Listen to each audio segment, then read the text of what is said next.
All right. Hello to everybody in here. Hello to everybody in the virtual world too. But my name is Jeff Drury, Senior Director of Choice Partners, and we're glad that you're here. We hope that you learn a little bit from us. And if there's one takeaway that we want to say now, and we'll probably say at the end, is uh, we want to help you help yourselves. I mean, we have a lot of tools, we have a lot of resources, and the people that like us the best are the ones that are typically writing the biggest checks for their little 2% admin fee, 5,000, 10,000, 20, 30, 40,000, whenever they write a check.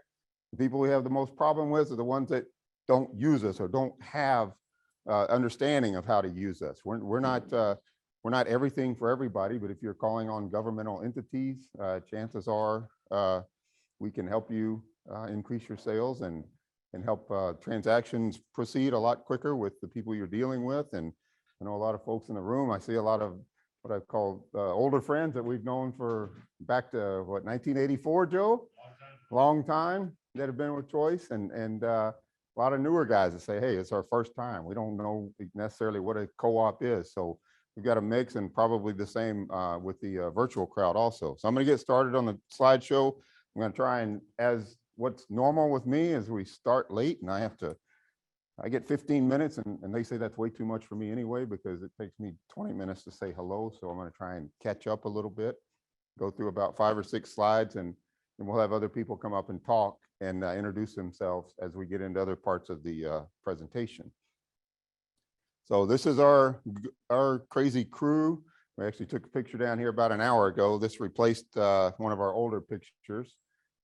We've had a recent addition, Monday, Kelly, a lady came to us from one of the large school districts in the area and do a lot of work with admin and a lot of our board agenda work and things like that. So this is our group. You'll see most of us walking around the room. Everybody that's in that picture is here because we just took it.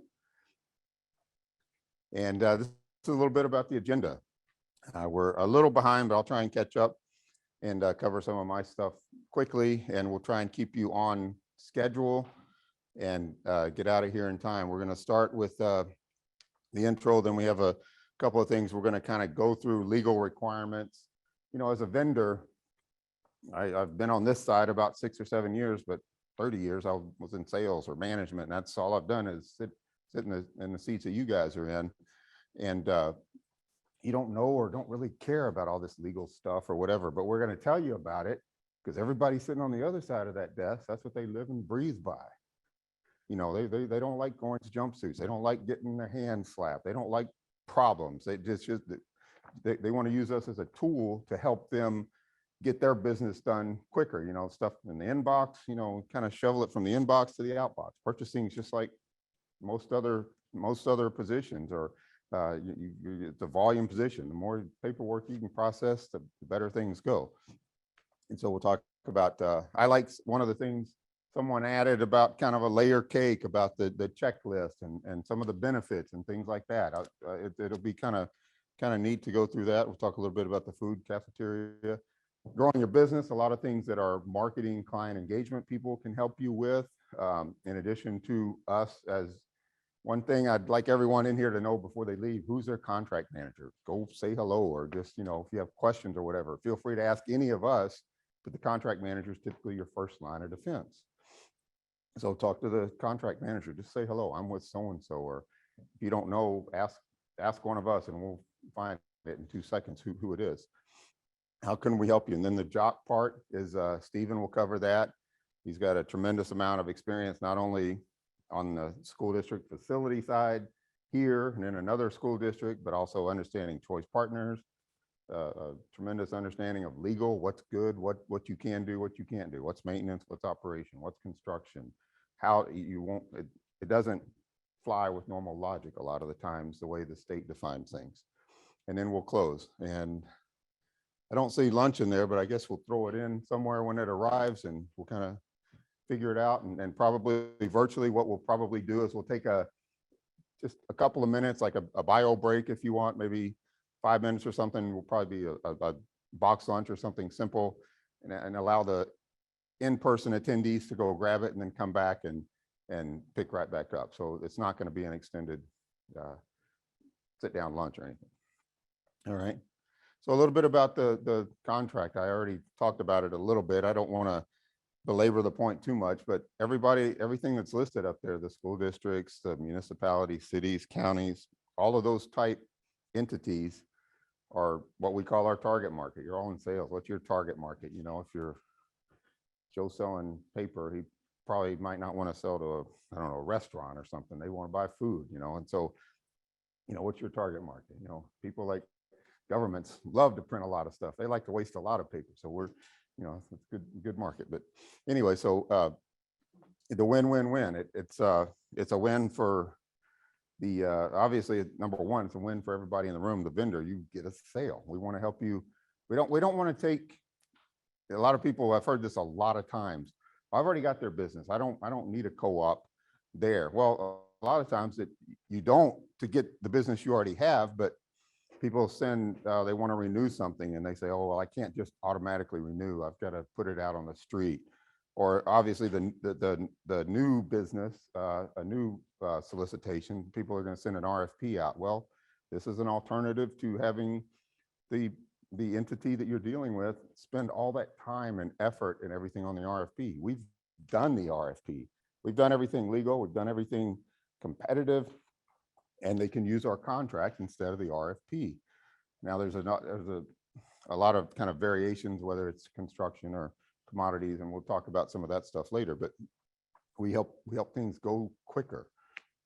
So it's good for you guys to make a sale. It's good for the customer. And it's also obviously good for us because we've got a little admin fee that we charge to help out. And we hope that we make it worthwhile. There's never a cost to join. There's never a cost to do anything until you sell something. So anyway, so it's a win-win-win 3 ways. This is a little, does this mean is there anybody that just looks at this and goes, I don't really know what that is? I know a lot of people in the room have done it, and I don't want anybody to be,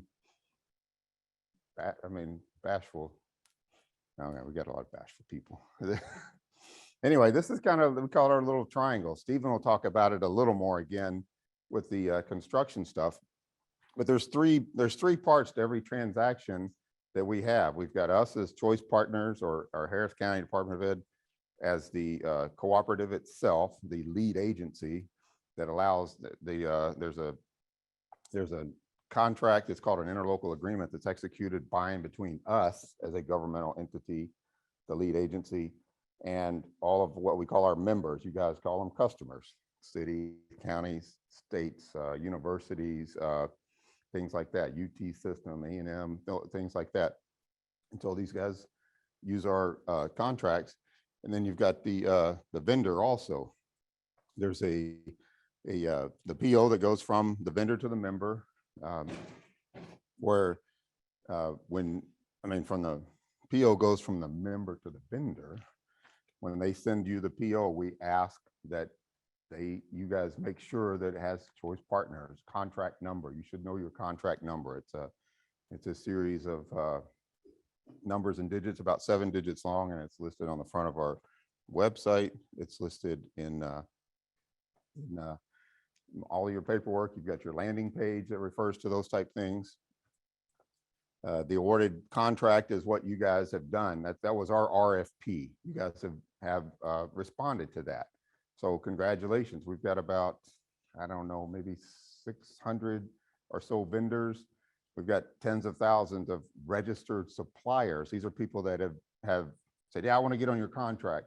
They go into our eBid, the electronic bidding system, and register. Maybe they have responded, or maybe they just didn't take the time, or the person that wanted to respond has left the company or something. But we've got tens of thousands of people that are sitting in our database. We've only got about 600 that have actually been awarded, and they're out using our contract, and actually fewer than that are using it to their full advantage, which we'd like. That's what we're here for, is to try and help you get closer to your peak to use our contracts. I mentioned the interlocal agreement. That's just basically an agreement that's by and between 2 governmental entities that allows them to share contracts, kind of piggyback, that allows them to use all of our contracts, use all the contracts that you guys responded to our solicitation and been awarded, and then makes it easier for them to do business. All right, so let's go. So you've heard me say HCDE once or twice. How are we structured? There's a slide behind this. It's kind of a little more graphic, but just generally HCDE is our paychecks where we work. It says, it doesn't say Choice Partners, it says HCDE, Harris County Department of Education. We're actually a county school district founded in the 1880s, 1889, precursor to all the ISDs. Any of you guys work with HISD, Pasadena, Katy, any of the ISDs or school districts in and around the state of Texas, not necessarily across the country, but the ISDs started in the 1940s, 1950s or so. Before that, there were 254 counties in Texas. There were 254 county school districts. 253 of them have gone by the wayside. There's one left. The largest county in Texas, like third largest in the country, Harris County. We still have a Department of Education, and we have a lot of things that we do and offer to the local community, to the governmental entities, and things like that. So, and we're also a taxing authority. Any of you guys live in Harris County, you know, I think ends up probably being about $5-10 per $100,000 valuation on your house per year. It's very, very small amount. It's not like I've lived in some of the big school districts, and those bills can get big. So it's nothing like that. But we also have a taxing portion of HCDE as a taxing authority also. This is a little bit of the structure of HCDE, and I don't want to spend a lot of time here either, but this is, they've got some larger divisions. I shouldn't say they, but that's we've got larger divisions. I guess I don't want to put my back to the camera. We've got some larger divisions. Adult education, we do a lot of certification, even technical welding, things like that, classes to teach people trades and things like that. Case for kids, a lot of the after school enrichment, things that a lot of the schools offer kids after the class day. Head Start and then there's also, I believe, pre-Head Start, 3, 4, 5-year-olds before pre-K, where they kind of give them a little boost up. I probably got 20 or 30 of those locations around. Special schools for either troubled or adjudicated or people with dependencies, things like that. And then also therapy services throughout this county, Harris County. Out of every therapist working in a school district in and around the county, probably about 55, 56, 57% of them are supplied by HCDE. It's a very, very robust division within the company. And you see right there at the bottom, there's a number of other ones, but there's Choice Partners. So that's kind of just a visual structure of who we are within this HCDE umbrella.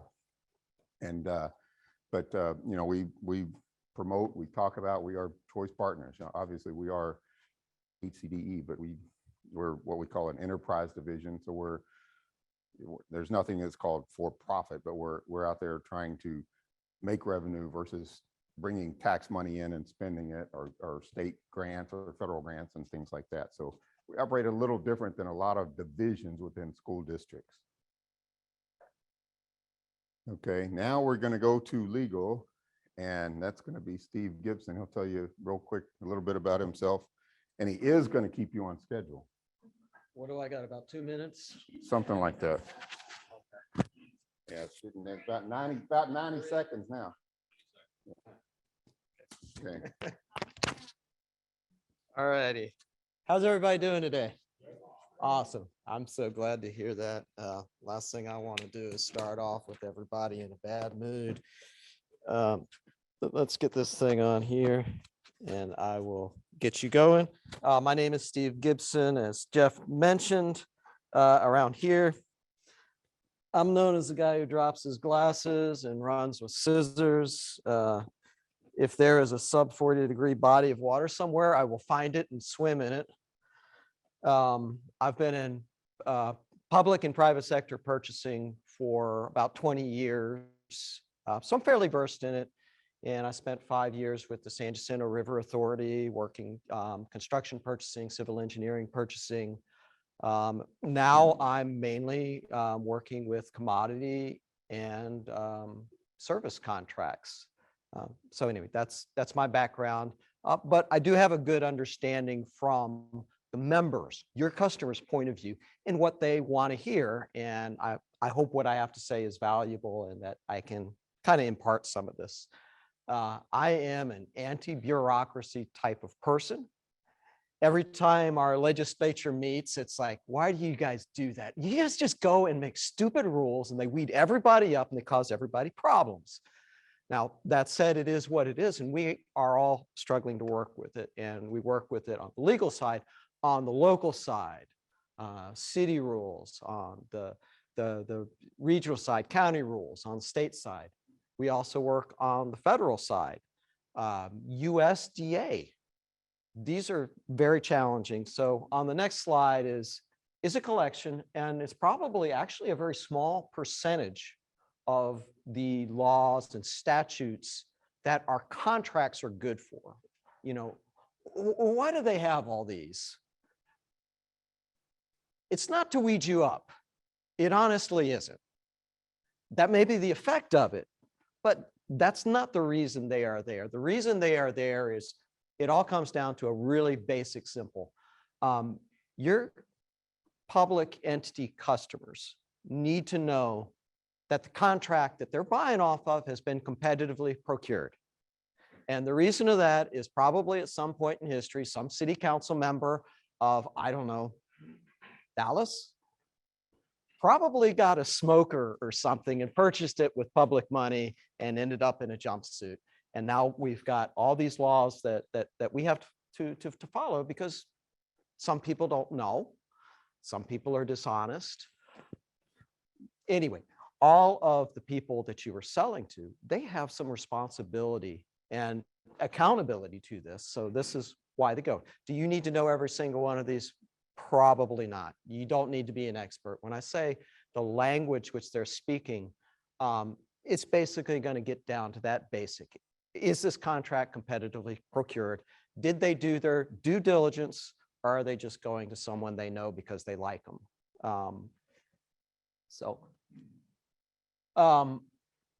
A couple of the benefits to taking care of your customer, to knowing that language, to making them feel confident and secure. Less risk and time for your sales. This is usually pretty much pre-negotiated deal. You shouldn't be going through a lot of different options. It should be, you know, here's the product, here's the price. Repeat business. Since the contract's been competitively procured, it's been pre-negotiated, they can come back to you again and again without going out for multiple quotes. That doesn't mean that they won't go out for multiple quotes, but they don't have to. By competing for this contract, you've already done that footwork, and you can definitely let them know that. So you've got one single award of contract. You have a potential for multiple entities. As Jeff mentioned, HCDE is ours. This is our parent entity. We have 1,900 members nationwide. About 70% of those are in Texas, and our brand is probably the strongest, closest to Houston. But we go pretty much everywhere in the 48 states, even Alaska. I don't think we're in Hawaii yet. More relationship sales, less RFPs. If you take care of your customers' basic needs, they will want to go back to you. And I'm sure a lot of you guys already know that. Take care of their basic needs, take care of their worst fears. They will rely on you again and again. You can propose on needs that are never bid out. They don't want to bid things out if they don't have to, because it's an enormously time-consuming process, and there's risk in it for them too. Your contract should have some not to exceed pricing, and it should be applicable to all the members or all the members in your service area. The other benefit as a vendor is there's kind of a pre-qualification factor.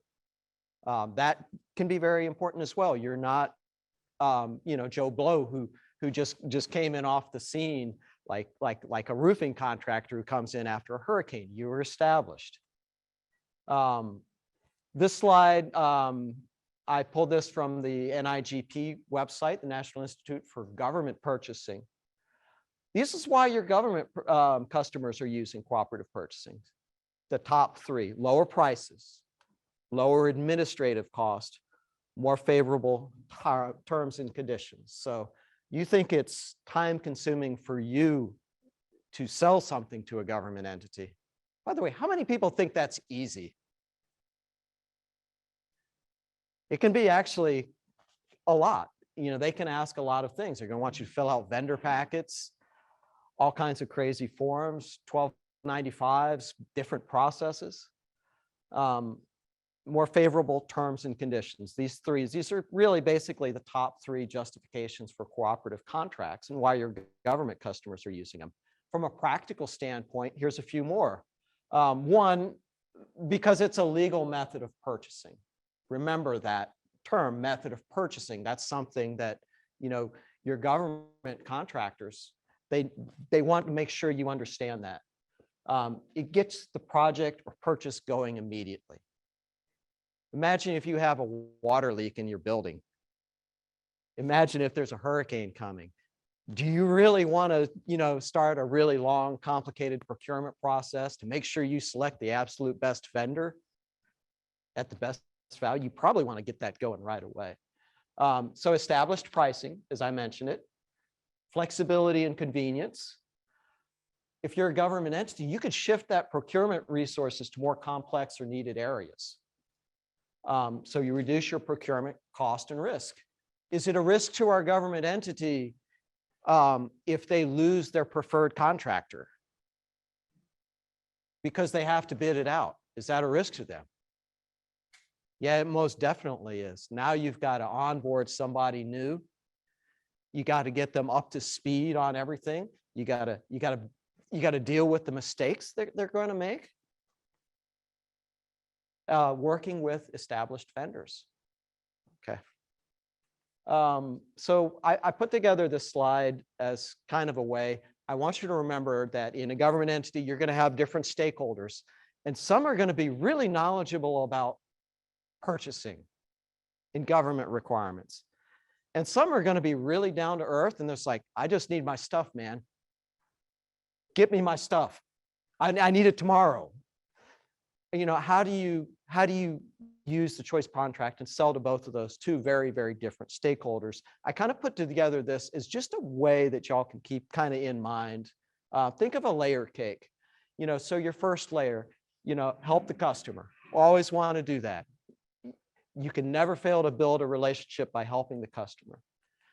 Second layer, help them get what they want. If you can take that a little bit further, all the best. Help them get what they want from you. That way, now we're both benefiting. And then the last part, and if you can do this, use your choice partners contract, help them get what they want from you, legal and compliant. So that's what choice partners is. It's a method. It doesn't replace what you guys do in any way. It's just a way that we can deliver it faster to your government entity. This is one of the more recent slides I put in here, just a real quick true or false. Y'all feel free to yell out if you think of it. I'm going to test your knowledge a little bit about the contract. So I put up some questions. Okay, so the first one. How many of y'all know what IDIQ stands for? Not you, Janet. All right, so I put true or false. IDIQ stands for, oh, by the way, those little numbers in parentheses are the part in your vendor contract or the RFP document where we talk about it. So you can find this in your vendor contract. IDIQ stands for implied discount in quotation. True or false? Right. Who knows what it does stand for? Indefinite delivery, indefinite quantity. We don't know how much, we don't know when. That's how your contract is. Your contract's an IDIQ contract. Okay, second one, it is permitted to add the 2% administrative fee to your quote. True or false? False. False, right. You can't do this. Now, you need to have that administrative fee in your pricing. You can't add it after the quote because that would be a violation of your contract. So 1.2.8 in your vendor thing, that kind of details that. It's okay to sell items that are not in the pricing submitted to CP, true or false? It may be okay for you. That has a nuance to it. It has several nuances, and just to kind of cover it, I'm going to say it's generally false, but there are ways to do it. The one thing that you want to do is, from the member's point of view, remember, we're here to serve and protect the member. From their point of view, if that product's not in their pricing, that purchase is not compliant. Now, let's say if you've got 9 out of 10 items, 90% of it is compliant and 10% not, that might not be a big deal. And it might be fine with them. So definitely something to kind of understand, but there is some nuance there. The thing to remember is that if it's off contract and you sell it, then the vendor, if they are audited and it's a big amount, you could get them in trouble. Or I don't want to say that. Good question. The member is responsible for this. So like I said, I don't want to weed you up with it, but just remember the members are responsible for making sure, because it's their rules. Oh, I gave this one away already. Vendors should assume taxes added to their quotes. False. You're dealing with government entities. Okay, so we don't tax them. Vendors must wait until the renewal to add products to the contract. So you get new products, you can add them to the contracts. When do you have to wait to renewal? False. Very good. That is, you can add new products. You have to price them consistently. If you have an existing discount, you have to respect that.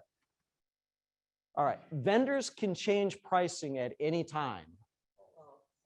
False. This part we have to wait for the renewal. Okay. Number 7, by using the Choice Partners contract, vendors forego their standard terms.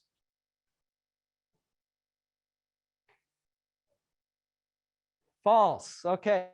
What do we call? How does that work? There's a term which you should know. It's called a supplemental contract. So the Choice Partners contract is very broad. It's very general. It focuses on, your relationship with Choice Partners and the things you commit to do for the vendors. The supplemental contract is going to handle all of those terms which are not part of that. So, your delivery fees, if you have other things, I work staffing. Staffing is one of my contracts. So sometimes staffing contracts have supervision clauses. Those type of things are not in your Choice Partners contracts. They need to be in your supplemental contracts. And every industry will have their own terms, which are going to be very important. So kind of keep that in mind. And if your customers push back on that, remember, it's a term that you might have to negotiate with them. I jumped the gun again, I'm sorry. All pricing and discounts is in the vendor's price sheet or catalog. That is false, by the way. Does anybody know where in the documents that the discount is going to be referenced? Okay, when your company has put in a bid, they put in this bid on the eBid system and they have a whole bunch of questions and attributes. At that time, they put in a discount. It could be 10%. It could be a range, 5 to 30%. So your customers have access to that in the due diligence and they can see that. You may also have this discount referenced in your pricing sheet, but that's just something to keep in mind. So typically for most things that are cataloged, we ask for list pricing and a discount. The discount is not necessarily shown in the list pricing. Are there any questions before I move on to the next slide? And I'll make these next slides go pretty quick because I know I'm out of time. All right, so we have a variety of contracts, as Jeff mentioned, food and cafeteria, technology, commodities, services, and facilities. We work with a lot of government entities. So that's one of the reasons our contracts work so well, is these contracts are designed to work for all of them. We have a supply catalog. This is an interesting thing. We're probably the only cooperative out here who has that. I know Stacy, I know you're on the supply catalog. Here's the thing about supply catalog. If you are really competitive in what you do in certain commodities, you need to look at the supply catalog. It can be a very interesting thing. But what that is a whole bunch of items in 10 different categories that we know are big sellers with schools. And they can go into this supply catalog and purchase it just as if they were purchasing from Amazon. We have a little checklist, which I don't want to spend a lot of time on. I don't think they're necessarily in the right order. To sell from the Choice Partners contract, what do you have to be? One, you have to be awarded. So you have to participate in that RFP process, that procurement process. You have to have in your pricing, you have to have an admin fee, which is, on commodities and services, non-JAC is 2% typically. You have to report your sales under the contract. And then when Choice Partners, you've made sales, you've reported them, we've invoiced you, you have to pay those invoices. I wanted to show you real quickly a reporting template. Very simple. Dollar amount of the sales, name of the member you sold to, when it was sold, the purchase order number, and the contract number, which we ask for now because we have some vendors who have more than one contract. We still want to see how each one of those contracts is performing. So if you do have multiple contracts, please remember to track them by contract numbers. That way we can see, and you can as well, how your contract is performing. If you ever have any questions on that, just get with your contract manager and they will definitely help you with that. This is our commodities form. This is our JOC. Stephen's going to talk a lot more about that, but this is the reporting. Looks a little bit different. I won't talk about it. I'll let him do that. And then we have another one for food. So food and cafeteria contracts, I'm going to let Tricia talk on since she's our director. Thank you all for your time. I hope it was worthwhile for you. Let's see, let's start here.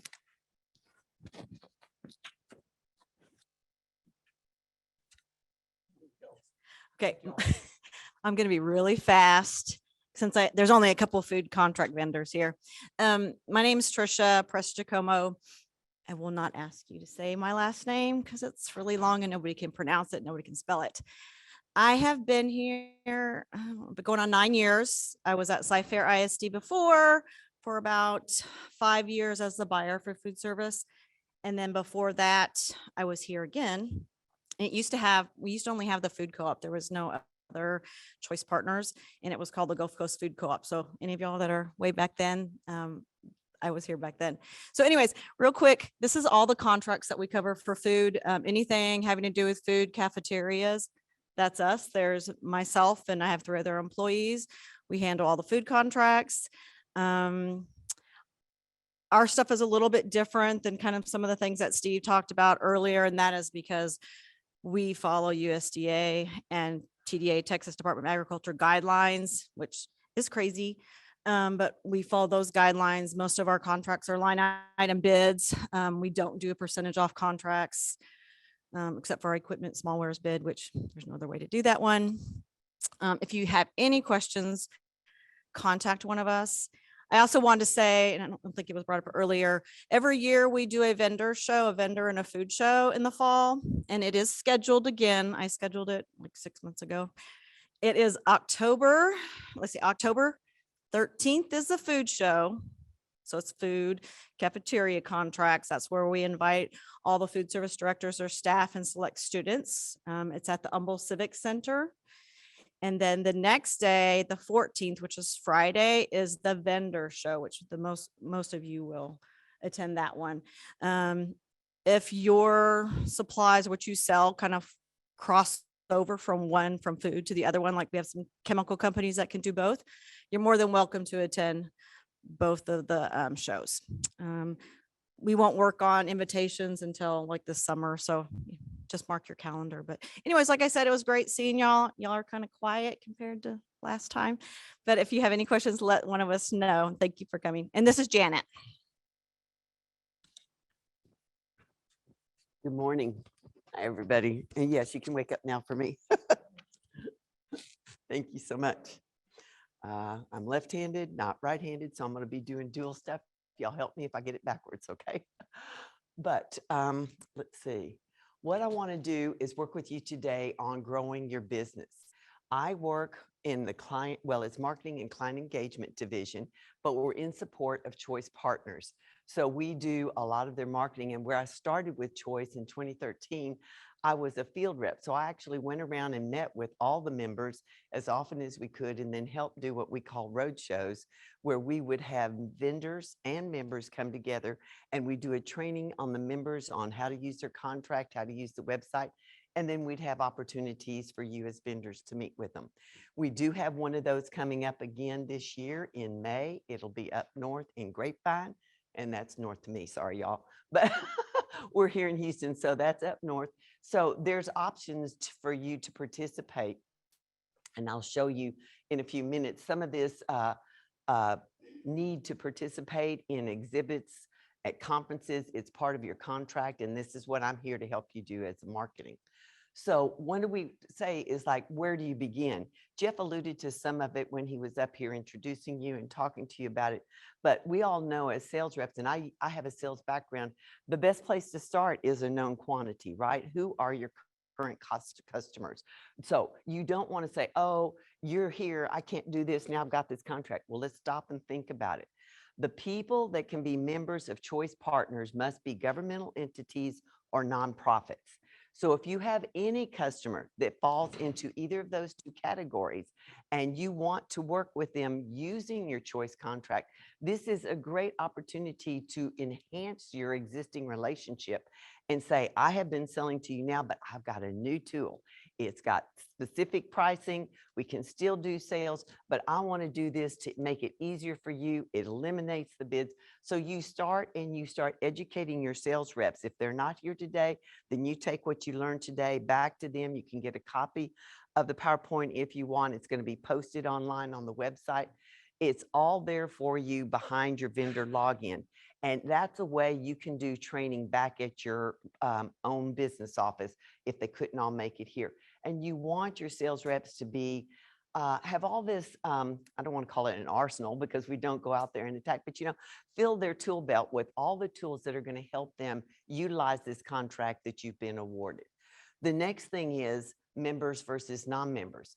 Okay, you have a sales force out there. They're out there ready to bring in new business to your company, and you go, oh, but wait, I can't use the Choice contract because they're not a member. Again, double check. Are they a governmental entity or a nonprofit? If they fall into either of those categories, very easy. We're here to assist to help them become a member. It costs nothing. So number one, when you offer something to a customer and you say zero cost, they're going, say what? So it's going to get their attention. Two, it's going to make your buying so much easier. No bid. They're going, what? So you got their attention, but you're telling them the truth the whole time. You're building a trust foundation and you're providing them a tool for easy access to your product. So you can train your sales reps on how to go to our website where it says become a member, or you can say, let me send you to someone. And that's where we come in as marketing representatives. And we can say, go to Janet Walks. My email is up there. My phone number is up there on the Choice website. I'd be happy to walk them through it and share the benefits with it. So they don't say, oh, I'm just doing it for this, but not that. And I'm saying, no, we have multiple contracts that you can use. There is no cost. It's an eternity kind of clause that you sign. It's not over until you say it's over or we say we're through, and then we'll make that decision. But that just doesn't rarely happen because people are ready to move on. So you're opening up a wider prospect of customers to yourself when you take this contract and say, let me share it with you. The other way we know is referrals. Networking for any sales rep you're going to know is a great way to grow your business. So if you go to a school district or a city and you say, okay, let's do business. We're using my new contract. And you say, no, by the way, please don't forget to tell your neighbor down the street. Maybe there's a couple of neighboring cities out in, I just saw them on the news, San Antonio, just east of San Antonio, Shirt, Cibolo, and Universal. You know, they have their own the CISD out there that's consolidated. That's 3 cities side by side. You know, those folks talk to each other, you know? So you say, please, I would appreciate the referral. Either tell me a name of someone I can talk to, or if you're talking to your friends, share the good benefits that you've seen working with us. That's a great way. We definitely encourage that. And then also within the same organization. So if you're talking to purchasing, which is generally where you might start, but let's just use the school district to say, you're talking to purchasing, but you know what? Maybe over in technology, they want to know about your product, but they don't really do the purchasing themselves. Go spend some time sharing with technology. I've got this new cabling system. I've got the hottest new iPad on the market, or whatever it is you're selling. Or if it's food, like Trisha was saying, you say, hey, we've got new pre-wrapped packaged foods, and I know you need to do early breakfast services now. Anything that's going to meet a need, go to a different division. Go to the curriculum director. If you have curriculum, you don't have to stick just with purchasing. I will say that generally you don't buzz up to the superintendent, but you know, even in a county, you said you don't go straight to the county judge. Usually it's an auditor that does the purchasing, or if it's a big enough county, they'll have their own purchasing division, but use the whole organization chart to your benefit.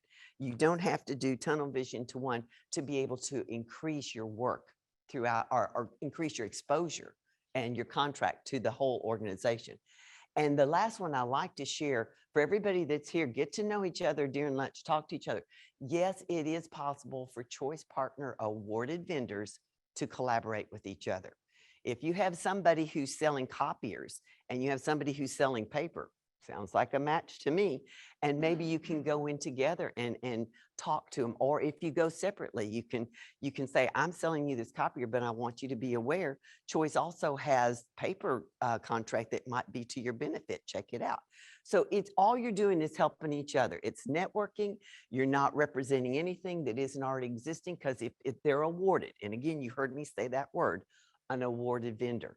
If you're recommending somebody who's not awarded, that's not to the benefit. And I'm not saying that's wrong. I'm just saying, just don't say, oh, I'm a choice person, here's another vendor. If they assume they're awarded and they start into these contract negotiations and find out later, oops, you're not awarded, that's not kosher. And it's going to make them be frustrated with you. Oh, I thought you alluded to this.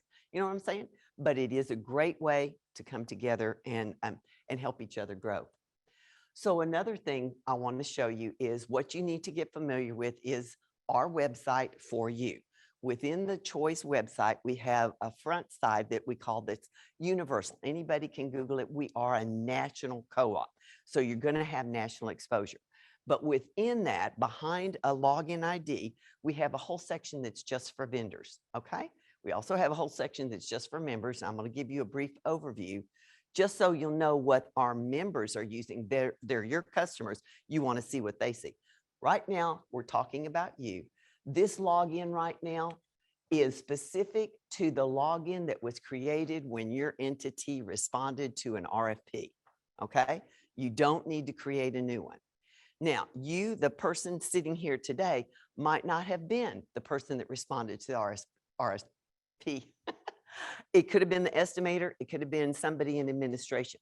That doesn't restrict you. What you can do is go to your office and say, I need our company login, or if the company agrees to letting you have your own login, what you do is do not use this right here, this link that says set up a new account, okay? You go to your administrator that has the original login and say, please add me as a user, okay? No restriction, but you have to go through that system. If that fails and somebody isn't in the office that remembers or how to get it, we always have a Joanne Nichols. She's the assistant director. Her number is listed and her name is listed under our contact list. I will show you where on the website, and she can help you get that moving forward. But whatever you use, don't use set up a new account, use your original or be added. Okay. So once you log in, this is where you're going to come. And this is the backbone of our website for you, where you can find most of the information that you're going to need to get started. This button right here says eBid system. That's where you responded to the RFP. That's all a done deal. But there's so much more here that you have access to. You want to make sure that whatever information's there is out there and available to your sales reps, so they have the tools in their tool belt to do efficient use of this contract. Now, I'm going to focus on the marketing resources because that's what I do for Choice. So let's go take a run over there and take a peek. But do note that we do have some things right here on the sideline. It helps you to realize that where we're exhibiting at or other things that have come up that are fresh, we keep it current. So the marketing resources page is pretty long, so I broke it down into some sections. This is the top section that includes several links in here, and I want y'all to spend time tapping into each of the links. I'll explain this first one. It says ESC region map. For those of you that aren't familiar with how Texas is divided by the Texas Education Agency, that's TEA, we have 20 regions in the state of Texas. And so we reference that a lot because many of our members are in the ISDs, the independent school districts. You can go here and click that and just get a feel for what the regions are. Because if you talk to a member and they say, well, I'm in region 13, but I want to use something over in region 8, you're going, what is this? Just use it as a training tool. Teach your sales reps. Go here, make yourselves familiar and utilize it. We also have tips for selling to government. I heard Steve mentioning to some of you, one of his first questions was, do you know how to sell to government? This might be the first time that your company being awarded a contract with us is going like, whoa, this is great. It's a whole new ball game. Customers I haven't had before, but you forgot there's some things we do differently than if you're in a public or private sector. Okay, I mean, we're public, but I mean governmental entities. So we put tips there, and we also have a list of our member entities there. You might have a sales rep that's out in the field and he's got 3 calls lined up and he says, guess what? One failed, one is a no-show. I've got an hour and a half. I don't want to waste my time. I'm already on the road. I've been there, done that. I'm talking to me. I could pull up that list right there and go, look, he's already a member. He's already a member. I'm going to go check them out. Or, oh, look, I see somebody else. They're not a member, but then you know how to approach them. You say, let me tell you about. But at least you're giving them cold leads maybe, but at least they're leads better than wasting that hour and a half twiddling your thumbs going, oh, well, not today. We know time is money. So we'll talk about become a featured vendor in a minute, but there are links there I want you to have your sales reps familiar with, and it'll help you grow. So one of the things that's in your contract are some marketing requirements. The first one says, the seal must be displayed on your homepage. In this upper left-hand corner, circular, that is our seal. And that's what we'd like on your website. Homepage is great. And it helps do branding. When people open it up and they say, what is this? What is this? If they don't know and they click on it, we want you to link that seal to your own landing page within the Choice website. Now, if you're unaware of this, I want you to know each one of you have your own mini website within the Choice website. It can say whatever you want under the about this vendor. There's a whole section, 1 paragraph, 6 paragraphs, make it your own, own it, keep it up to date, keep it fresh. If you add a product, if you change some style or format, how you want to do it, you can always talk to your contract manager and keep that part of your own webpage up to date. But then it'll also have more information of how to reach sales reps and that. So you want to make sure your webpage is always current and linked to the seal. Then you have conference participation. And that's where I was telling you, I think 5 are required in your contract. What Tricia was referencing about, we have an annual vendor event and an annual food contract event. They're huge. They're every year, and many people want to come. You're going to want to come and exhibit at those. Yes, there's a fee, but the idea is it hits your need in your contract, but it also gives you extreme exposure to many of our members that come. They're well attended and very well liked. So as far as developing a strategy for marketing, I can help with when you have something you want to send out, a flyer, if you want to do an e-blast, if you want to do phone marketing campaign, you send us that and we can review it and help tweak it, make sure you're referencing Choice with the proper terminology. Some new vendors have referred to themselves as, I'm a member of Choice. No, I'm sorry, you're not. You are a vendor and you are an awarded vendor. There's a difference. There's no shame. You got to ask the question, but to get started, let us help you there. And then we have some optional things with marketing in actual magazines and targeted emails. So we're here for that, and you have my name and can contact me. So further down on this same marketing resource page that you got from the vendor dashboard is where you can pick up this seal. That's why I'm trying to show you here. Here are the guidelines to use this seal, and you can get the vendor seal. And we even have a vendor seal with no background. We try to think of the most ways that it's been requested from us, from vendors, to use in all your different. So if there's a need for an EPS or maybe something other than a PDF or a JPEG, just give me a call and we can get it to you. Black and white is okay, but you cannot change the colors. You cannot stretch it and make it an oval instead of a circle. I'll be glad to help you with that sort of thing. So that's why we put it up there for instant reach for y'all and to move forward. And as you can see, we have loaded my email and phone number so y'all can contact me right away. I am HCDE because I'm not an exact choice person. Half of me is, half of me isn't. So just either way, either that or just remember Janet at Choice Partners. You can get me there too. Now, one of the things that you can do, and I find this very beneficial to you, is we put out a monthly newsletter for Choice Partners, and you can become a featured vendor if you meet a few of our needs here. And that is that you've had 3 or more projects with 3 different members. They've been completed and you've had a good response. Because what I'm going to want to do is interview those people, get some feedback, develop a story. And we also have a way where we can send you a list of interview questions where you just give me a response. And then I take your stories, your response, and craft it into a story. And we'll want pictures as well. And we'll want pictures, maybe like a horizontal picture to go underneath our masthead.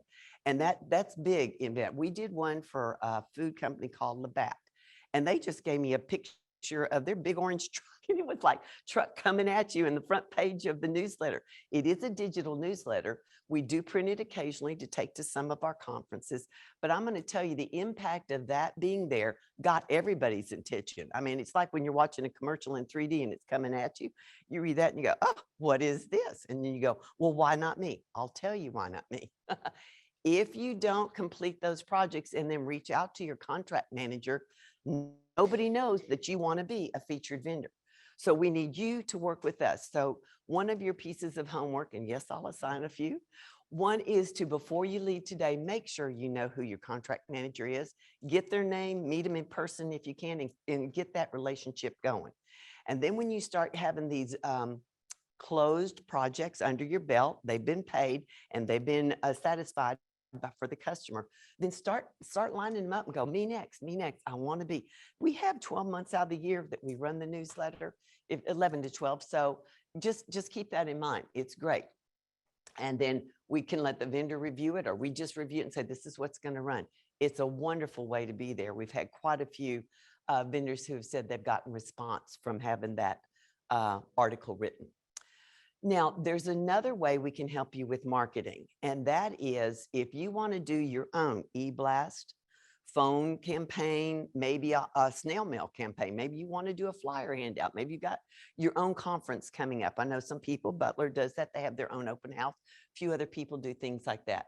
Let us help you by providing a member contact list. And on that member contact list, we do give you the address, the phone number, and the email. So whichever way you want to do the campaign.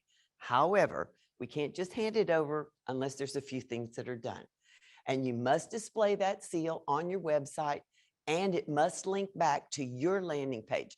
And the reason I'm specific about that, don't just link it to the homepage for Choice, because in your area, your area of contract, I didn't do that. That's from you. That message is from you. You might have multiple vendors that have been awarded too. So you want to drive business to your page, to you specifically, your company. So link it back to your landing page. If you don't know what your landing page is, again, get with your contract manager. They can send you the link that says, here you are, decorate it any way you want. Like I said, fill out the about the vendor, put in how to order, this sort of thing. And then provide me, you email it directly to us. Actually, there's an electronic link that you will ask for from your contract manager, and you fill the whole thing out, and it'll give us your name, your contact information. You get to select who you want.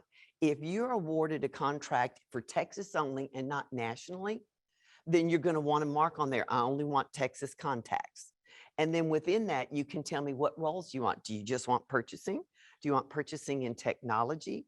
Do you want something else? You tell us and we specify that list to you. But the third thing you have to do, and that's why we made the electronic form, is to give you a place to upload your collateral, your marketing collateral. Even if it's a phone call that you wanted, a phone campaign, I must see a copy of the phone script, because we have had people misrepresent themselves.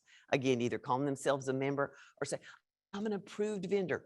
At Choice, we don't use that word approved. You worked hard when you responded to the bid to be awarded. Out of multiple people, you got awarded. Not everybody did. So we want to make sure that you shine. So that's what I'm going to review. You can say whatever you want about your product or service in your marketing collateral piece, but I'm going to look to make sure you're saying it correctly and about Choice. And I will just say this, always include your contract number in your marketing piece, because that's going to make it easier for the person to say, you know, I want to turn this immediately into a PO or a purchase, and they'll put that contract number on there. You want that because that keeps them audit proof. And anytime you do something for your customer that helps them pass an audit, they're going to be ingratiated to you, because it just makes it smoother and cleaner purchase. So these are the things. I review the language, I provide the contact list, and you'll get the request form via a link from your contract manager. Are there any questions on that? I like it to be really clear, because sometimes after these events where we do training, we'll get a barrage of requests, and then all of a sudden it goes quiet. And I thought, did they forget or did they lose the link? Just always go to your contract manager. They're your go-to for lots of answers. Now, we're going to start real briefly with what a member sees. I think it's extremely important as a sales rep that you see the other side of it, so you speak well to what they need, okay? We're not trying to push anything on them, but if you see what they're using or what they might need help in learning how to use, then you can be, again, an assistance to them.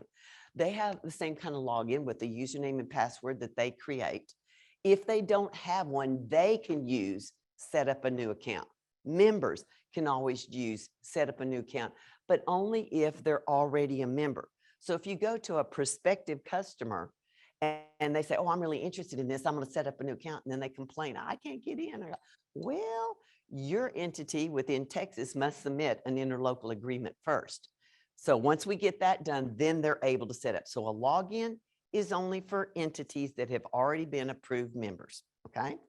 Once they do that, we have our own member dashboard, and we have the same kind of buttons down here, but ours are different. And I say ours, I speak from the side of the member now. So they can go right here and get an updated copy of the contract awarded list, okay? So immediately they can get in there, and if you show up in their office, they might be down here looking, is he really real or not? They've got it done. Or they could open up the website and go, let's check this guy out. Then we have, well, I'll tell you why I say that, okay? We have had vendors who have come to our website and registered, but they never responded to a bid. And they went around and told people, oh yeah, I've registered with Choice, I'm a vendor, blah, blah. That opens a whole can of worms. It's going to be a big bad ball of wax for the member. If they, oh, but this guy told me he was. And if they don't do their due diligence and check it out, and the sales rep maybe unintentionally misrepresented, maybe his boss said, oh yeah, we registered, and didn't know there was the next step about being awarded and responded to the RFP. It just opens up a bad venue, and there is no accountability. And when they're audited, it is bad news. So just make sure that when you train your sales reps, your sales force, or even if it's inside sales, it doesn't matter. Anybody that's going to represent your company using the Choice contract, that they know, yes, we are awarded. Yes, we have a contract number. Let me provide that to you right away.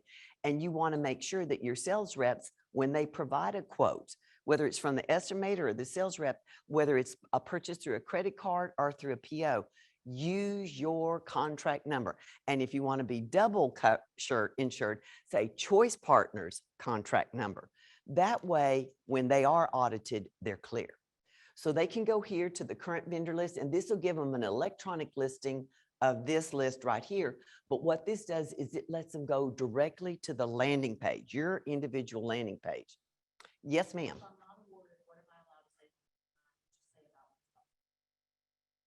You can say whatever you'd like in your sales presentation to somebody, but you cannot say that you're affiliated with Choice.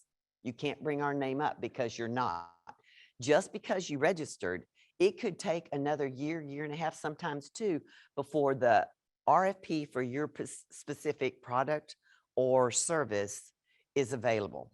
So so I'm hoping that if you're here now, you are awarded any contract manager claim. But do you see what I'm saying? This training is for those that already are. And so we just had some other vendors that don't come to these meetings. They have never responded to an RFP, but they thought if they registered, that made them sanctified. Didn't work. No, ma'am. Good question. So here they're going to be able to dive deep into this. And I'm going to show you in a few minutes some of the information they're going to see on your vendor landing page. Here is a hot button that our members we're promoting them to use, and y'all are going to call this a warm to hot lead. It's called Get a Quote. We have made it possible for our members to go online, and to only our awarded vendors, they can request a quote. And so I'll show you that specifically. And then down here, we have the supply catalog. We also have phones.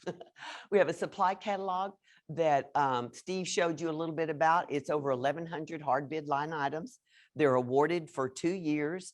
And then these are like high volume, high frequently ordered items. So this is really good. They can shop right online from here. And then here we have a button just for the food contracts and food equipment. All right. So this is what they say, and this is how they use it. This is the top of a landing page for one vendor. The vendor is United Rentals. So you can see what we do. We put that contract number right there. We want the vendor in their quotes to use it. We want the member to put it on their PO or however they want to purchase. But this is good for the member to know how many, how current you are on your contract. So they know, oh, did you just get awarded? Then you have the option for 4 renewals. Well, here you've used several renewals, and you see that they're up in October. Generally, what we do, we have our own process to send out another RFP if it's coming to close out. But what we also did is put the information for the contract manager for Choice. So if a member goes, you know, I've got this new project, but I'm not sure which vendor is going to be best or which vendor in my area might be aware of what I'm doing, this allows our members to contact the contract manager within Choice right away to get some information before they reach out to you. Other members are extremely savvy, do their tech, you know, their due diligence, and they've checked online. They know they want to contact you. So we give you this option here. You have like 3 to 4 places where you can list people to be contacted, and they can go directly to you. Choice is here to help as an ombudsman, but we don't get in the way if they want to go directly to you. We're just trying to make it that triangle that Jeff said. We'll support you, we'll support the member, and make it easy. Another part, this is another vendor, but it's just another section. As you come down, you can see under all that information, this is the about the partner that I was telling you. If you don't provide something, your contract manager has to use whatever verbiage was supplied on your RFP. Okay. So if you want to enhance it, go for it. Contact them. Let them do it. You provide them the verbiage and they'll do it for you. Isn't that correct, Christy? That's why that membership with your contract manager, that relationship is extremely important to you. It's your vital. It's like your umbilical cord. They're your go-to. They'll get you your answer, right? But here too, you can see all the information, freight terms, you know, their SBE and SWBE status and things that are important to people that are on purchasing. They can get this.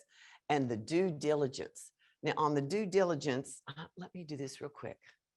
I don't think, no, that's the Get a Quote. So back on the due diligence, when they click on this link, we provide them as much information as we can to be transparent and also to expedite their purchasing. So it'll be their W-9, it'll be your the advertisement, the bid tab, the evaluation form, things that they might want to review to be able to solidify, yes, I'm going with this contract and it's through the Choice and I can get it done. We just big help to our members so they don't have to call and get extra information. But now I wanted to show you about the Get a Quote. This is amazing. Since we put it up there, it has really been used. And the more we train our members, the more hits you're going to get. So what I want to tell you first off is whoever you listed, let's go back and take a peek here. Do you see here? This is where they're listing. The very first person that's listed here, that's the person that our system is going to send the Get a Quote to. So what you want to make sure is if that ever changes, if you set it up now, this month, what are we, March 2022, and by October, whoever owns that email, even if it's info@ or give me a call, you know, whatever you want to say, or it has somebody's name, if that changes and you don't let us know, your contract manager know, they can't update it and you're going to lose warm leads because they're out there looking for a quote. Okay. So we just want to encourage y'all to help yourselves by keeping us informed if that ever changes. So they'll select a category, and you know, you each had categories to pick when you responded. Then when they select a category, the system distills out only the vendors that are awarded in that category. They can pick multiple vendors. And then in this box, they'll list what they're looking for. So they could say, I'm looking for a Choice Partners quote on a 32 cubic inch side-by-side refrigerator. You know, there it is. They put in their name, email information, and then down here, excuse me, it says product or service need by date. That date we added so that the vendor, you, will have the best information to give them, because we have had some shipping delays now and supply chain problems. Before, we even had it where there was cargo sitting out on either coast and it couldn't get processed quickly enough. So if somebody says, I need this refrigerator in 3 weeks, and you're going, I know it's on the shipment, it's coming out there, but it's sitting on a cargo bin on the California coast waiting to be checked in, I can't get it to you for 2 weeks past your due date. You need to address that and be honest with them when you respond to this RFP, because it is a requirement in your contract that all vendors that are receiving a Get a Quote respond within 48 hours. You can respond several ways. You can say, thanks, but no thanks. Please consider me in the future. That helps them. Believe it or not, just don't ignore it. If you can't do it, please give them a response, because they might have a requirement that even though they're using a co-op, their company or entity is saying, I have to have 3 bids. So I have to have 3 responses. And one response will be a thanks, but no thanks. But tell them, I will keep me in mind in the future, just not right now. A second response would be, yes, I've got exactly what you want, but due to shipping, I've got a delayed deliverability. Can you work with me? What's wrong with starting a dialogue? We're all in sales. We know that's what it's about. Keep it going until till somebody finally says no, just keep it going. And the third one would say, yes, got it. I can have it there before you need it. You let me know what color and let's get down to business. That's a warm lead you don't want to let go of. The other thing we tell our members is they can attach something here. Now, if I've been shopping for that refrigerator for a while, I probably have downloaded the specs or a picture or something. I might prefer to upload it here instead of retyping it, and I'll just type in there, please provide a quote for the attached specs. Or if I'm asking you to match some furniture that I bought 3 years ago, and I think a picture speaks better than me telling you, I'm thinking red and it's really mahogany, or I'm thinking colonial and you're thinking Danish. It's a big difference. So I'm going to attach a picture and say, can y'all match this? You know, these are the things you're going to get from our members. So when you get this, make sure that whoever's email is that first one watches every day and looks for these. And when you get it, respond as quickly as possible, as openly and honestly, but keep the communication going. We do tell our members, if you don't get a response, if you send out and request 3 requests and you only get 2, come to us and let us know who didn't respond. And then we'll try and get with you as soon as we can. Because it could just be a technology issue, or it could be somebody changed and y'all just forgot to let us know. But we're trying to prime the pump now and help y'all avoid that. Now, when you know that you have to exhibit 5 times, you can come to our event list, which is under the About Us button on the homepage for Choice, and come down to events. This is where our members and you can see where we're at. You can also pick your own conferences to go to, but it's just a way to help you and also to keep you informed. But you can also come here and see several other things. I like to use this for our members, and your sales reps can familiarize themselves too with our FAQs and our all-in-one co-op, our procurement process. The more they can speak knowledgeably about the choice contract, the easier it's going to be for the member to say, oh, now I get why I'm doing it. Oh, now I get why this, not just some guy showed up at my doorstep and said, here I am, I've got this, buy that. You know, they've got to have a foundation of trust. They've got to have information they can respond to their superiors so they can validate their purchases. So again, we do have FAQs. We want y'all to check out. It's all found in the same spot. And then this is where I'm telling you at the very bottom of About Us is Contact Us. I told y'all could call Joanne if you had trouble with your login. Her name's at the top. We've got Jeff here and everybody in between, including our field reps and myself. We're available either through email, if you click on our name, or our phone number. We're ready to be there to assist you at any time. So let's just do a quick review. I'm suggesting to you as a vendor, go familiarize yourself with the vendor dashboard. The more you know, the better you're going to be able to serve and use your contract. Review the marketing resources page. And if you have any questions, give me a call before you get out there in front of the customer. But if you get out there in front of a customer and something doesn't make sense, call your contract manager or call me and we will try and help you there on the spot. Share how your member can get a login. Let me tell you how many times I've had that where somebody will call and go, I could have closed the deal, but they didn't know how to get in, or I wanted to show them the validity of my contract and due diligence, but they didn't have a login. Simple little things like that. That if you have your sales representatives that are out or in the office that can just walk a member through it, it's very, very easy. Then the contract managers have the request link for you to get a contact list. But remember, I need marketing collateral. And if you're not a construction vendor, then listen up. Please take this survey. It's on the table in front of you. And some people don't want to stay for our JOC presentation portion. So we offer the survey now. It's very important. If you're going to stay through the whole thing, then you can wait until Stephen finishes his presentation and you can get the same one. And now we're ready for job order contracting. Thank you very much. If you have any questions, give a call or email. If you could, go ahead and find a seat. Thank you. How are y'all doing today? Good, huh? How's the training been so far? Good. People online, if you have any questions, please type them into the comment box. We have a person monitoring that chat that can respond to it, or we can ask the question aloud so that everybody can hear it. My name is Stephen Kendrick. I'm Senior Manager of Facilities Planning here at Harris County Department of Education.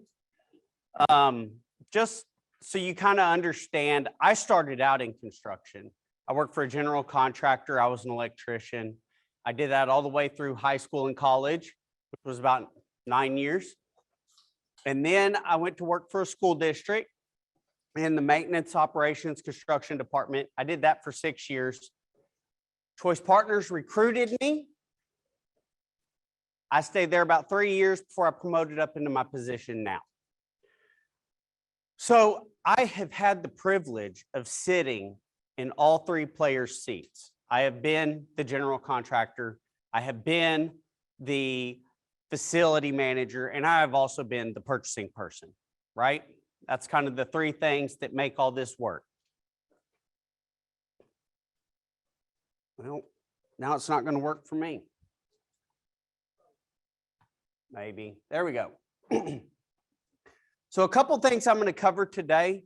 And for my people that are online, please understand, this is not general construction. We're not talking about building new buildings here, okay? If you have air purifiers and you're running electrical to them, you're doing construction, all right? If you're replacing shingles on a roof, you're doing construction as far as the state of Texas sees it, and actually many other states as well. It can be single trade. It doesn't have to be a general contractor. So I'm going to cover today why job order contracting, maintenance versus construction, and why that's important for you to understand those differences and those two different aspects of your contract. Concepts including trade JOC and then quoting versus bidding. And then how to legally use your new Choice Partners job order contract. So why does legal compliance even matter? Why are we talking about it? Nobody else puts an emphasis on it. Why are we doing that? And here's the deal. Back in 2017, we all went through Hurricane Harvey, right? And all those purchases, that was the first time that they were really, really audited heavy on the facility side. And what they found out was the majority of the people were using construction service with time and material contracts, not a construction contract. The reason why construction contract is so important is because there's additional things involved in that. There's architectural and engineering services, there's permitting, there's bonding requirements, right? Liquidated damages, possibly progressive billing, all these things that you will not find in a time and material maintenance contract, okay? And that's why it's so important to make that determination up front and make sure you're using the right contract or the right component of your contract when working with your members, your clients. Different procurement rules applied. Public work contracts might trigger bonding and prevailing wage rate requirements. Choice Partners does not set the prevailing wage rate, okay? When you're working with a Choice Partners client, you need to find out what their prevailing wage rate schedule is. They do their own. Did they adopt somebody else's? Not everybody's the same. Maybe they're using Davis-Bacon. You need to have that conversation with them. Legal mistakes. This is what we don't like, right? They delay projects, they jeopardize our budgets and result in cost overruns, and they subject your client to financial liability. Nobody, as Steve mentioned before, it is your client that's responsible for following the law. But how many of your facility guys that you work with are purchasing professionals? None of them. And how many of your purchasing professionals are facility professionals? None of them. And so the purchasing person doesn't know if it's maintenance or construction. And the facility guy doesn't know if it's a maintenance contract or a construction contract. He just knows he needs to get a quote. He just needs a cooperative contract. It might be for pressure washing and you're installing concrete. He doesn't know, he doesn't check. You should know that. You should know what your contract covers. Make sure you protect them by only providing the services covered under your contract. So time and materials. And for my online folks, this is more than anything specific to Texas, okay? But if providing construction services, job order contracting is the only method allowed to select contractors for future undefined projects. Okay, if you're responding to a contract and it does not have a scope of work, then it is an IDIQ contract. And the only delivery method for a construction service is job order contracting. Okay, we talked about, Steve touched on it, IDIQ, indefinite delivery, indefinite quantity. But how many of you understood what that meant? Not very many.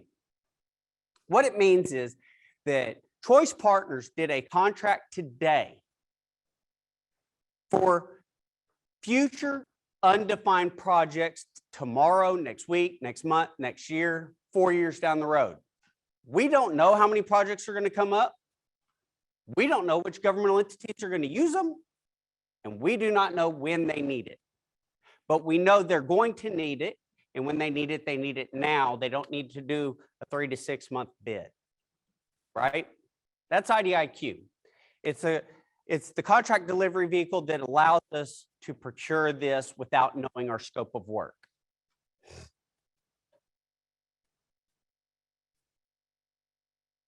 So what is job order contracting? Okay. It's a little bit different for universities. Their definition doesn't have the word maintenance in it, but it's a procurement method used for maintenance, repair, alteration, renovation, remediation, or minor construction. of a facility when the work is of a reoccurring nature, but the delivery times, types, and quantities are indefinite, okay? So you understand your job order contract or your trade job order contract allows you to do maintenance and construction. Any time and material contracts that you have are only allowed for maintenance. Does that make sense? So factors to consider. And this is where the maintenance versus construction, this is how you determine what type of project this is. I can tell you, being a general contractor, when I first heard this definition, it blew my mind. I didn't agree with it, but it is how OSHA and the state of Texas have pretty much defined it. Factors to consider, is it like for like? Everybody's heard that that's in the construction industry, like for like. But what they don't understand is that was defined as not new or upgraded. Okay. How often are you doing something in a facility that's not new or upgraded? Rarely. If I have a 300-ton train chiller and I replace it with another 300-ton train chiller, is it like for like? And the answer is no. If that train chiller was 20 or 25 years old, then the technology has changed. The controls have changed. The energy efficiencies have changed. We have new energy requirements that went into effect in 2015, and we have to bring everything up to current code. It's not like for like. Plus, the state of Texas tells us if it's over 8,000, it's mechanical or electrical, you have to have it engineered. Yes, ma'am.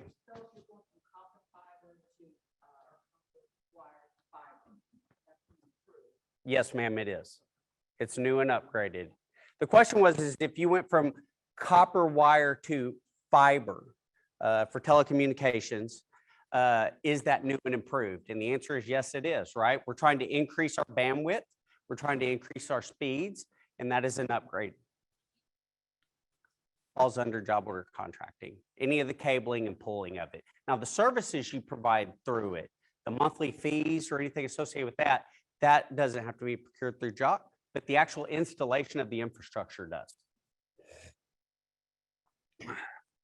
Scale and complexity of the project and the physical size of the object being worked on.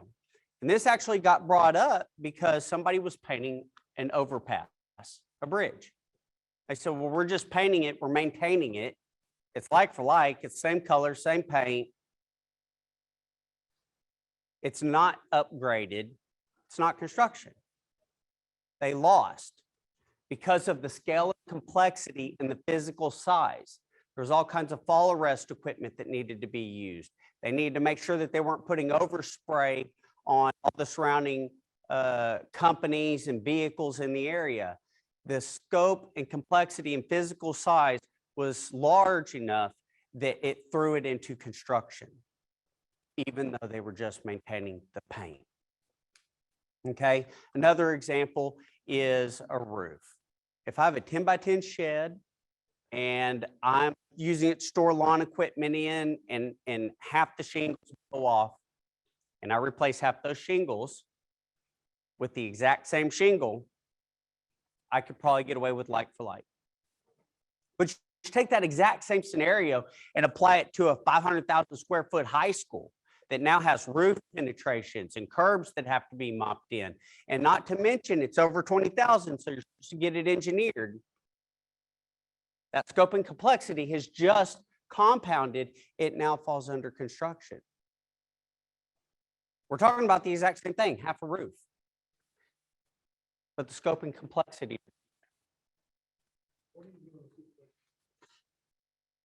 Part of the project is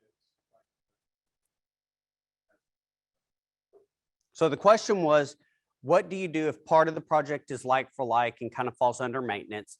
And then there's other aspects that are not jump into construction. And the answer is, it depends on the owner that you're working with and what their preference is. The safest route is either to run everything through JOC or separate the two. One is a maintenance project and one is a construction project, and run maintenance through maintenance and construction through construction. It'd be two separate POs. Does that make sense? You cannot say, well, because there's some maintenance involved, I'm going to do the construction as well and just throw that on the maintenance side. You can't do that. But you can throw maintenance into construction. If you see this little chart graphic right here, a job contract covers maintenance. A maintenance contract does not cover job order contracting or construction in any fashion. So Jeff showed y'all this graphic of the win-win-win. And so you understand how this works, and I'm going to tell you how this applies to JOC because it's a little bit different. Okay? Choice Partners is actually Harris County Department of Education. We're a governmental entity. Okay? State of Texas allows us to share each other's contracts through an interlocal agreement. We go out to all of your clients and we get those interlocal agreements signed where we can share each other's contracts, okay? Then what Choice Partners does is they find out what your clients want, what services, what commodities they need, and they do contracts for those and they award it to the vendors that meet all of the requirements, right? Not everybody gets an award. I think you're lucky if Choice Partners awards half of the respondents. Not everybody gets an award in Choice Partners. You truly earn this. If you have a contract and you're sitting here today or sitting out there today, y'all truly earned this one. What that awarded contract allows you to do is do work with that Choice Partners member without that member having to do their own contract. So now you don't have to respond to a solicitation with every client. You can use that cooperative contract and just go do the work as fast as they can get you the PO. Okay? But here's where it differs. Okay? When Choice Partners wrote this contract, they wrote it for any and all governmental entities and nonprofits. There is nothing in their contract that is specific to your scope of work, your delivery times, your schedule, bonding, engineering, prevailing wages, nothing. Anytime you're using a job order contract, you should have a supplemental agreement or a supplemental contract that defines that project, okay? State of Texas actually states that that your client will issue a formal job order and both parties will sign it agreeing to the exact same scope of work. It actually went to court. A school district attached the vendor's proposal that the vendor signed to the district's PO that the district signed. The judge ruled that that was not a formal contract because Texas Government Code 2269, Section 410 states that a job order contract is a single document with both party signatures, not two individual documents with each party signing it. Does that make sense? So when you're dealing with things that are not job order contracting, many times you consider the PO the contract. But in job order contracting, the PO is a guarantee to pay. It is not the actual formal job order contract. There should be a document that both parties sign, agreeing to the same scope of work, delivery times, types, quantities, everything, with the terms and conditions specific to you and them. So JOC's procured by purchasing cooperatives. So you understand, 98% of everything I tell you today applies to every cooperative out there, okay? This is a Choice Partners training. I'm putting it to Choice Partners, but these are not Choice Partners rules or regulations. These are state and federal regulations, and they apply to everyone, not just Choice Partners in a Choice Partners contract, okay? So I often get the question, well, why can I do that with X, Y, and Z co-op, but I can't do it on yours? Well, it's because you're not following the law with X, Y, and Z co-op. This law is written for everybody. It's not just written for us. Okay? Governmental entity can select you, the vendor, without having to use its own competitive procurement process. Okay? They can get 1 quote, they can get 3 quotes, they can get 3,000 quotes. Unfortunately, the state of Texas did not put any kind of limit on that. Please understand, job order contracting was not designed or intended for multiple quotes. But the state of Texas stated that they have to get at least 1, but it did not restrict the number they had to get. Here in recent years, since 2017, but even more so in the last 2 years during COVID and other things, many federal grants, if you use a cooperative, they're going to require 3 quotes. What does that mean for you? What that means is you may have to submit a proposal against 2 or 3 other individuals, but not any and every other average Joe off the street. You've dramatically reduced your competition by going through a cooperative, okay? You may not have eliminated it. It's going to depend on the entity, but you've dramatically reduced it. I talked about this earlier. Here it is in writing. I reference all the government codes, case laws, AG opinions. They're all in my slides. So you can go back. I always operate off of trust but verify. I like to verify everything. I've given you all the references where you can go find this for yourself, okay? Statute requires a written and signed job order between the vendor and the governmental entity. And I left the A off. This is the only construction delivery method where you're allowed to use a cooperative in the state of Texas. I think New York allows design build. There's a couple other states that allow a few things, but for the most part, if you're using a cooperative, job order contracting is the only construction contract you can legally use. Okay, there's many out there where they're providing construction manager agent services. Those shouldn't be happening under a job order contract.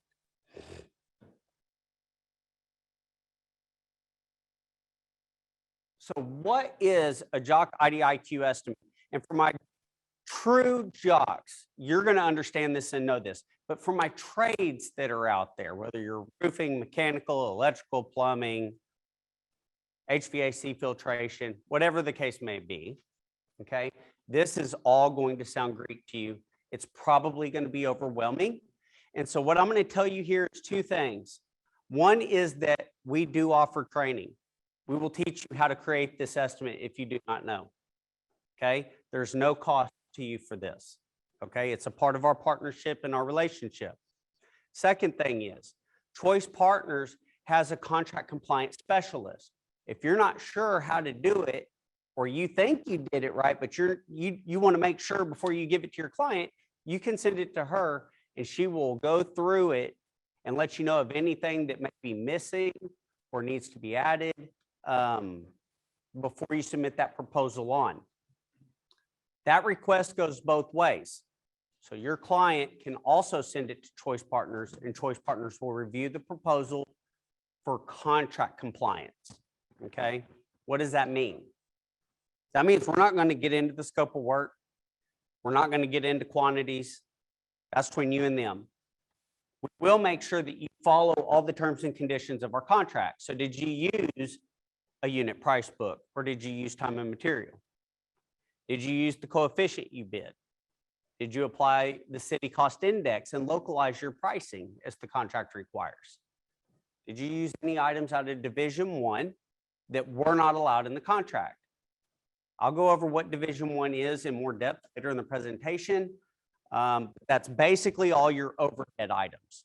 Shouldn't be charging for your truck, your cell phone, your secretary back at your office rental, all those overhead items. The estimate should contain a contract number, okay? Whether it's Choice Partners contract number, an internal contract number you have directly with them, it should have a contract number on it. Very rarely are you ever going to have $50,000 or less in construction services in the aggregate with all the other vendors that do the exact same thing with you that you do with your client. So your client is, if it's electrical, they're tied to $50,000 electrical for the year. That could be you and you and you. It doesn't matter. It's not per vendor. It's not per purchase order. Okay, so you should always have a contract. The other thing about that is asking about the contract lets you know how to price it out.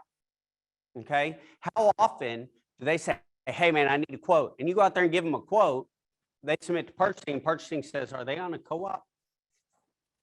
We ain't throw this on a co-op. And what happens in that case? You say, okay, well, that's my off the street price, and then add 2% to that, and that'll be the price I need the PO. Can you add 2%? That's not what y'all bid. You didn't bid your off the street price plus 2%. You bid a coefficient against a unit price book. Okay, you have to go back and recreate that estimate. Now you're doing it twice because you didn't know how to do it the first time because nobody told you and you didn't ask. Right? The other issue is, and this happens a lot, is the governmental entity will throw a cooperative contract number on your proposal if you don't have one. They'll issue it to you, and as soon as you accept it and start doing work, they send it to the co-op and say, we just procured this under your contract. And what happens then? Then you get hit with 2, 3, 4, 5% fee on a project you didn't budget that fee in. Does that make sense? If you accept that PO with all their terms and conditions and that contract number on it, you're on the hook. Even if they send it to someone in your office and not to you. The second the company accepts it and goes to work, regardless of who they send it to, you're on the hook. I know, I am sure that that's happened to some of you. If you've been in the industry for any amount of time, I know that that's happened. It still happens. So that's why you want to establish all that up front. Subcontractor pricing must still follow the unit price book. I'm going to pick on my roofers here because I see it quite a bit in roofing. They'll line item out all the roofing line items beautifully. But then they've got a little bit of plumbing and a little bit of electrical. And so they'll say electrical subcontractor, $75,000. Plumbing subcontractor, $50,000. Unit price book for construction services has electrical and plumbing. It's not the subcontractor's quote plus your markup. It is those line items out of that unit price book with your coefficient applied to it. So you're responsible, anything that you sub out, you are still responsible for estimating and line iteming out. If you don't know how to do that, then you need to get with them and have them help you. Have them give you the quantities, the lines, so that you can add that into your estimate. This is what an estimate could or should look like. I know this is really hard to see. I'm going to try to make it larger. And it may still be too hard to see. But Joanne will have this PowerPoint posted on the Choice Partners website. You go to choicepartners.org, you click on the About Us tab, click on Presentations, find today's presentation. There'll be a download where you can look at this and actually see the numbers and what's on it. I'm going to go over it right here. We got the contract number. Under that, we have the data release. Contract requires the most current. So we should see 2022 or 2022 quarter one. If I see 2019 quarter two, I know you're not using the most current data release. It gives the quantities of each line item. A line item number that follows the CSI master format. It's 12 digits. Anytime you give the assessment over to your client, they can type that 12-digit number into the search and verify that you have not manipulated that line item in any way. Okay. There's a description. Anything not in that description is a new line item. Make sense? If it's not in the description, don't assume it's included. If it's not there, it's a new line item. Unit of measure. Now for Choice Partners contracts, understand, I know many of you do not truly know RS means, but RS means has many pricing columns within it, okay? They have time, material, equipment, extended time, material, equipment, and then they have what they call OMP, overhead and profit. Overhead and profit columns are considered right-hand means. What does that mean?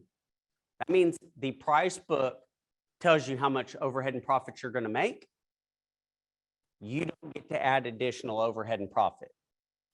So you don't estimate it out in RS means and then say general contractor overhead 10%, general contractor profit 10%. It's already included in that overhead and profit pricing. Does that make sense? If a contract specifies left-hand means, then you add those additional in or you bid a higher coefficient. If you're using one of our other price books, so we named 4 price books, RS means, Craftsman National Construction Cost Estimator, Xactimate, and Sierra West, in case you're doing work out in California. RS means is the only one that has the overhead and profit pricing column, okay? So if you're using any of those other softwares, you should have bid a higher coefficient. They do not automatically include overhead and profit. Choice Partners contract, if you're using RS means, we require the extended total OMP column and the total OMP column, okay? Labor type. This says R&R, that's repair and renovation. We don't care what type of labor type you used, but what we do look for is if that says user. If it says user, then we know that you've likely manipulated that line item somehow. Either changed the description or you've changed the pricing, something is changed. City cost index. This is where you localize the data. So you understand RS means is based on a national average. And when you first log into this program for the first time, it's going to be set for national average.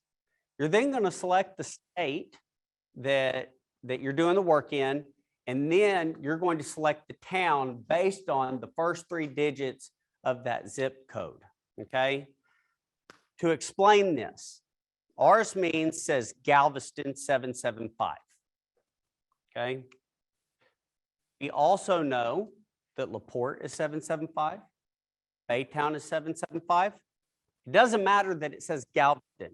What matters is that these first 3 digits match the first 3 digits of that zip code. Does it make sense? You'll get a subtotal after you create your estimate. From there, you'll apply your coefficient. That's your discount. It's a multiplier. It's based on 1.0. So if you bid a 1.0, you are agreeing to the cost in the price book. If you bid a 0.90, you're going to discount your pricing by 10%.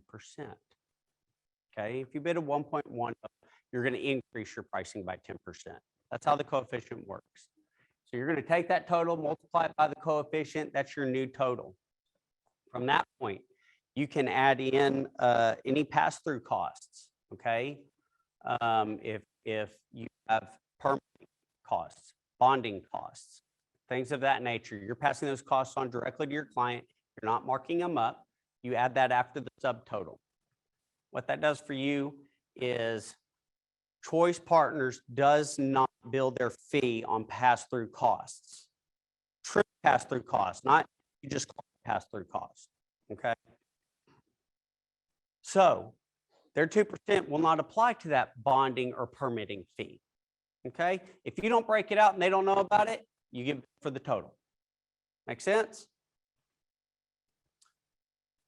And then your total amount after you've applied all that. Any questions on that?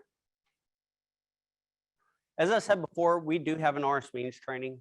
We have the software. We'll actually log in and we'll go through every step of the process with you if you want that. It's available to you, your entire company. All you have to do is request that through your contract manager and they'll get that set up. Review the job quote. If you recall, I told y'all that we'll review it for you or your client. This is what we look for. We're going to check to make sure you applied that city cost index. We're going to check that you used a coefficient and that you used the correct coefficient. A lot of times we see where vendors are using a coefficient from 3 contracts ago, but not the newest one. Whoever responded to the newest contract never gave it to the salespeople out there doing the sales calls. O&P pricing. Data releases the most recent non-pre-priced items. The unit price book covers maybe 80% of all the line items that you want to use. But there are those times where you truly cannot find anything close to what you are needing or using in that price book. That's where the non-pre-priced line item comes into play, okay? Your choice partner's contract, and it's going to vary depending on which contract you have. I think it's usually around 6.3 of your contract. Discusses what you have to do for non-pre-priced. States that you will either get 3 quotes and then add your overhead and profit to it, or your client will determine that it's truly a sole source where you cannot get 3 quotes. Okay. Sole source affidavit, at least in Texas, it means pretty much nothing anymore. For school districts, sole source affidavit means they have to go send that to TEA and get approval before they can approve it a sole source. Okay. They don't like to see sole source. There are some instances where you have to have it, but they're very, very rare nowadays. And then Division 1, that's your overhead items. We do allow the use of Division 1, but we restrict it. So you can use all of the equipment rental, safety, and, whatever out of it. It's really those overhead expenses. As a heads up, we have a definition section in our contract. It's in section 1. I forget the exact number. And it gives you the definition of coefficient. Those are the line items you cannot use in your estimate. So it's got site supervision. It has project manager. I think that it's got final cleanup by GC. Those shouldn't be additional line items. Make sense? If they are additional line items, then the member has to approve that. They basically have to be made aware of it, and they should provide something in writing stating that they're allowing you to use it.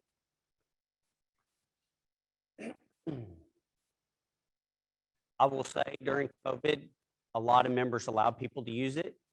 There were a lot of additional safety precautions that had to be taken that the price book didn't take into consideration.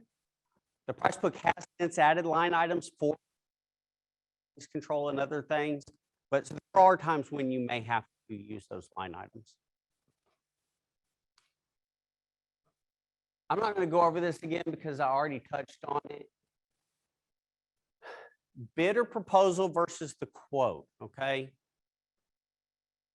Largely, this is for Texas. It's not like this all over the United States, okay? There's, you go out to Arizona or California, this does not apply. But the state of Texas considers the bid the formal written RFP or CSP that Choice Partners solicited and your formal sealed response.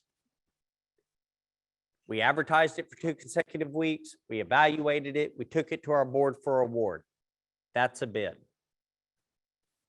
Even though facility guys call everything a bid, if they're using a cooperative contract and they're asking you for a quote specific to a job, the state of Texas considers that a quote, not a bid. So even though they tell you they're bidding they're saying, we're bidding this project, use your cooperative contract. It's not a bid. You're quoting, okay? And the reason why this is important to explain is many jocks say, you can't recompete me. You can't recompete me. have already been bid awarded.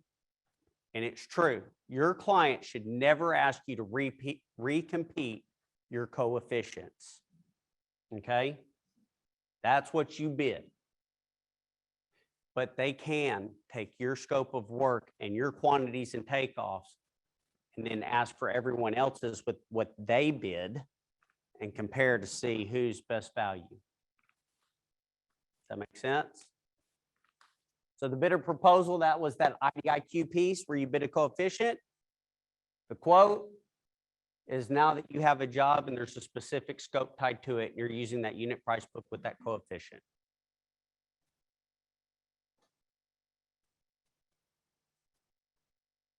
Hey, I'm gonna get y'all out here early. Maybe if you don't have questions. Couple final thoughts. I hit on this earlier. I'm gonna hit on it again. Make sure you establish that procurement method up front. I cannot tell you how many times we have had vendors that have an internal contract with X, Y, and Z. And then all of a sudden, X, Y, and Z hit the maximum contract amount on their internal contract and went and threw it over onto a cooperative and never told anybody. And then what happened was, is y'all accepted the PO, you went to work, and then you got hit with a fee from the cooperative, right? And that happens with all the cooperatives. And then, you know, it's stuck. You're stuck trying to negotiate and work it out between your clients. It's never a fun place to be in. Ensure you got the contract number on both the quote and the PO. Choice Partners needs to receive a confirming copy of each PO issued. All of our job order contracts and trade job contracts require your company or you to send in a monthly report of all activity, okay? So if you've had a PO issued, you should be sending in a monthly report stating, you know, the entity, the job, the PO number, the amount, and then in their report, they have an active section and a completed section, okay? If it's in the active section, they know what's going on under their contract, but they're not sending you a bill. Once you have completed the job and have been paid in full, then you move it up to the completed section, and that's when they'll send you your invoice, okay? If you move it up there prematurely, they're going to send you an invoice.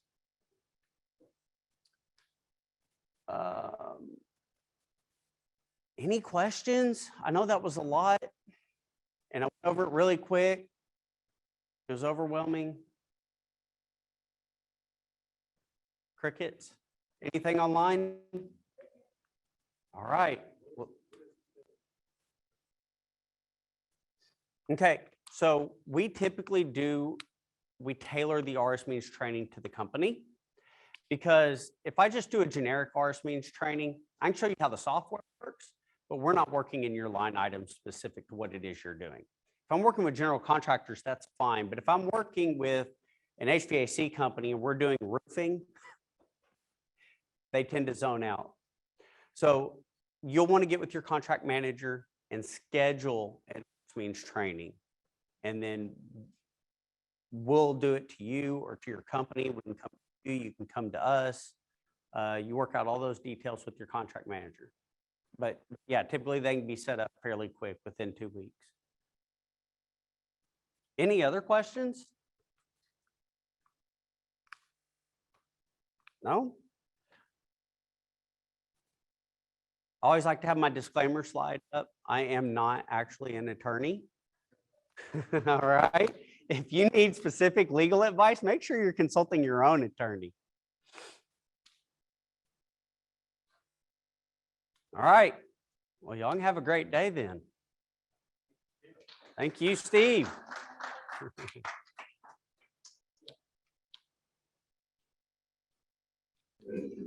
Thanks for coming. If you have didn't any wanna other ask them out questions, loud. just let us know. Please take the survey if you're still there. Appreciate it. Thanks.